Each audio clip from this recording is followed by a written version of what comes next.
Sorry for the delay.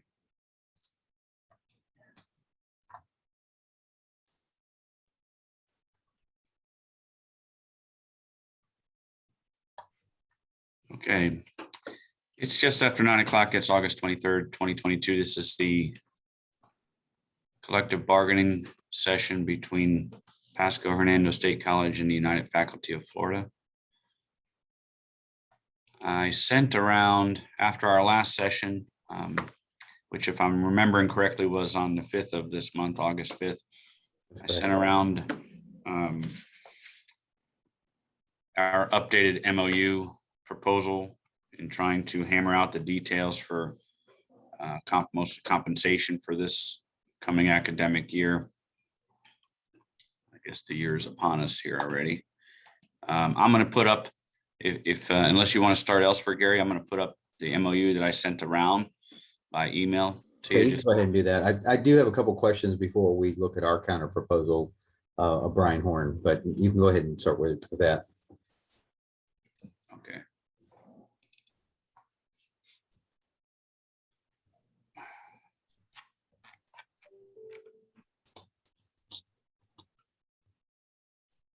All right, so I'm just going to go through the MOU real quickly here, and then we can put up the salary schedule if you want to ask questions about that. Very good. The MOU is we kind of just indicated at the end of the last session that put together is we were going to update the salary schedule, put that up in a minute to raise the minimum salary to $43,000 for the bachelor's degree level.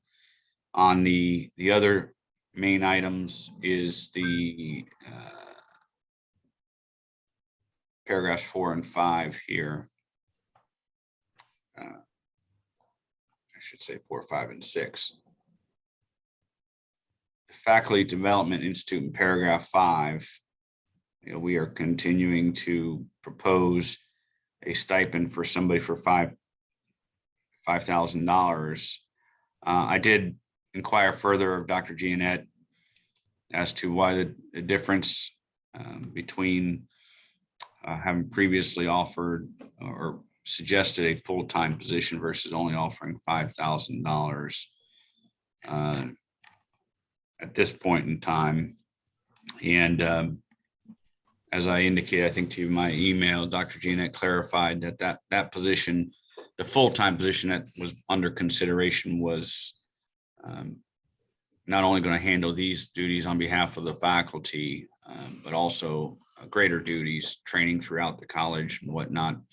So that what we're proposing here is that this stipend cover just those duties as it pertains to Faculty Development Institute, specifically applicable to full-time faculty members. So we don't view it as a full-time position as opposed to the prior. So that was essentially the. Can I ask you something, Brian?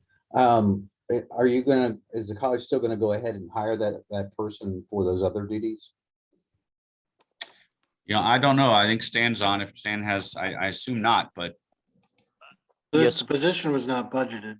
Good morning. Yes, the position did not make it through the budget this iteration, but we do plan to again resurrect it for the next academic year. It's a critical position. The college absolutely needs to have someone overseeing the entire professional development apparatus at the institution, in addition to supporting the continuing workforce opportunities that are non-credit as we had before, and overseeing the Faculty Development Institute. Our goal is to, again, have a faculty member working closely with AVP Thorne, who would support these trainings, market it, coordinate, and make sure that they're implemented. It's a straightforward process with release time or the $5,000.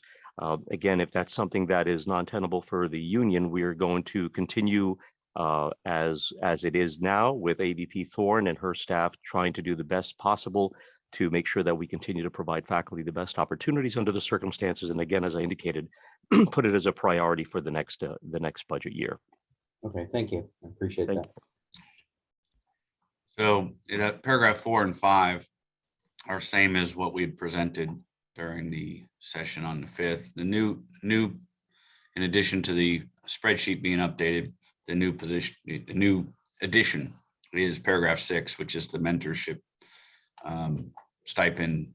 We've adopted that. We did clarify that everybody, I think, was on the same page, but we did not include that in the last MOU because we were still working on it.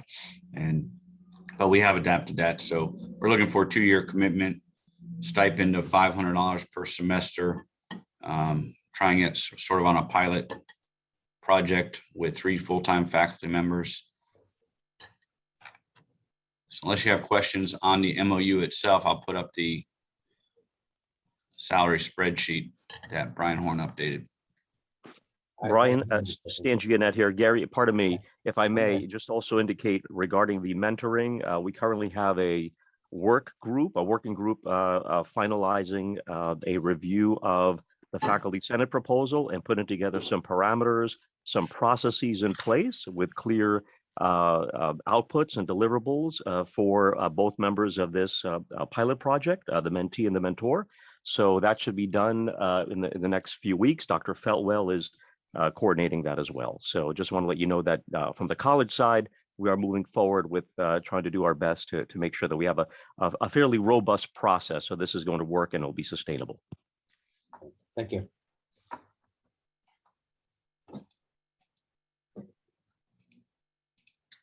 Okay, give me a second. Let me put up this spreadsheet.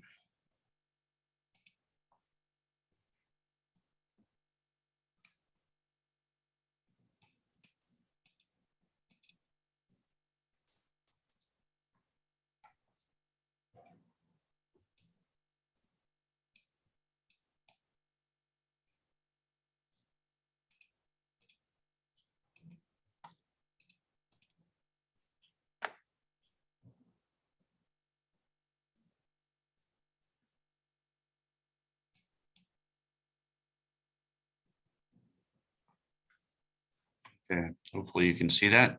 Yes, we can. So I don't know if you want, Gary, if you want to go through any questions.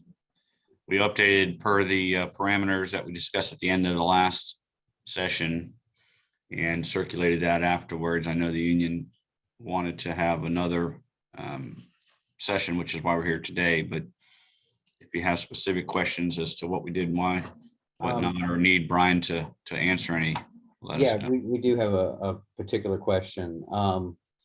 Most of it makes sense. The question we have, though, is we noticed that the masters plus 30 seems to be losing money. And the master. And the masters. We'd like some clarification of why that's the case, because there's increases almost every place else, but we see decreases in the masters and the masters plus 30. So Gary, can I? Go can I ahead. go- Yeah, okay, so if you go to the screen you were just, well, yeah. So in the 8.5 proposal, the difference between 8.5 and 8.8 is the administration agreed to go up from 41 to 43 for the bachelors. And then they had accidentally put the PhD was 2.5% per year at the college, or per year of service or credit. And then they changed that to 2. So the difference between 8.5 and 8.8 only pertain to the doctorate and the bachelor's. But if you go to the proposal years at PHSC tab, the next one. Nope. That one, and scroll all the way to the right. Then there's the orange column, AD and AE. So if you, there should be changes in the doctorate and there should be changes in the bachelor's, but the masters and masters plus 30, some of them are going up and down between the previous proposal and the current proposal. And I don't know why that is, because there weren't any changes to the salary schedule. So if you scroll down a little bit in the orange column. So like there's some people that have like $1,700 less between the 8.5 proposal and the 8.8 proposal. It was the 2 top groups that I had if you look at column 13 or column M, I had originally put the wrong multiplier in. So I had to adjust that multiplier to what was in the second tab of the spreadsheet. And that adjusted again because you're multiplying a lower percentage by years experience, so.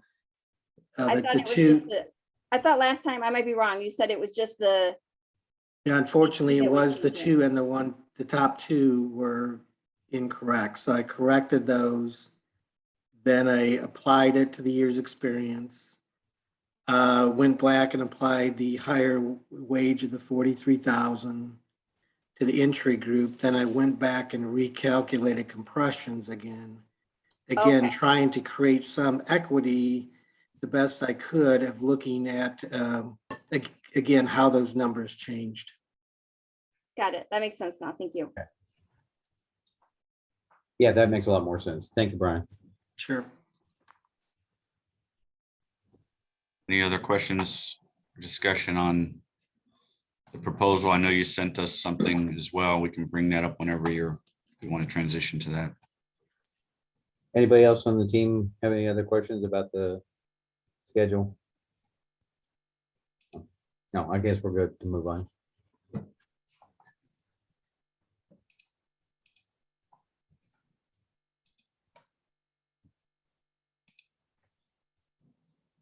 Do you have that counter proposal, Brian, or you want me to bring it up? Yeah, I'm just bringing it up Okay. here.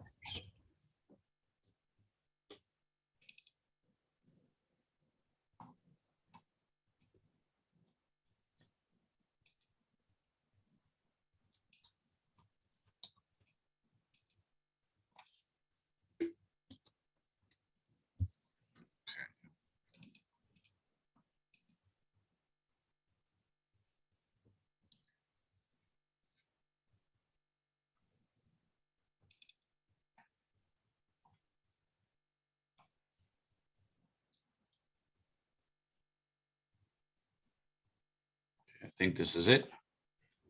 Okay, it looks like it. Basically, some of the wording is exactly the same as we kind of hammered out before. A couple things that we did modify. If you scroll back up a little bit, Brian, if you would please. So 2 and 3, we modified the spring semester on number 3. 2, we left exactly the same.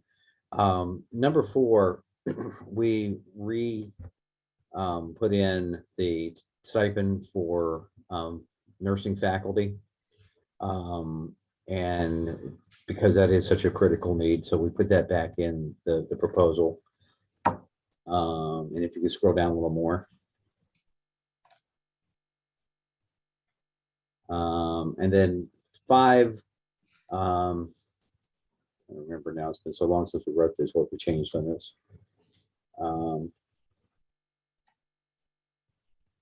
Caitlin, you remember what we changed on 5? Nothing. Okay. it's the same. I think the only change is we took out the FDI because we felt uncomfortable not That's right. having That's a job description. So That's we'd right. like that position to exist. But we just weren't sure about the scope, having just one faculty member assisting. We also felt it would be beneficial to have a faculty member from each of the divisions to represent the diversity of disciplines. So it's mostly that we wanted to have the diversity of disciplines and we felt uncomfortable without a job. Thank you, Caitlin. That was escaped my mind there for a second. And then number 6 is an additional stipend for the health program directors. We'd asked for this previously. We really think this is an important thing, so we put it back in the proposal. And so we're asking for that additional stipend of $1,000 for 22-23, in addition to the current 5 that would bring the total for the academic year of $6,000. And if they're co-directors, that it would be split amongst them. So basically, those are the changes in our proposal from what you sent us. And I don't think you sent any change spreadsheet or anything. So under this proposal, you are proposing this, the last one we sent when we just had up. Is that accurate? I think so, yes, since we've got the explanation about the masters and the masters 30.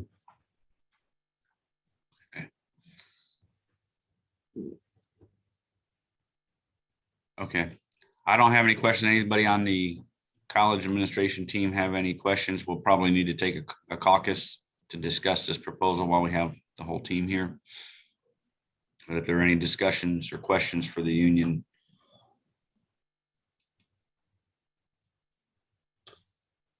Hearing none, I think we need to go to a caucus for a little bit of time here. It's 9:20. I'm thinking probably 10 o'clock conservatively. Maybe we can get back a little bit early, but whenever I say that, we don't. So, Okay, well, we'll shoot for 10 o'clock then. all right, why don't we break into a caucus and we'll report back here at 10 o'clock. Faculty use the caucus room link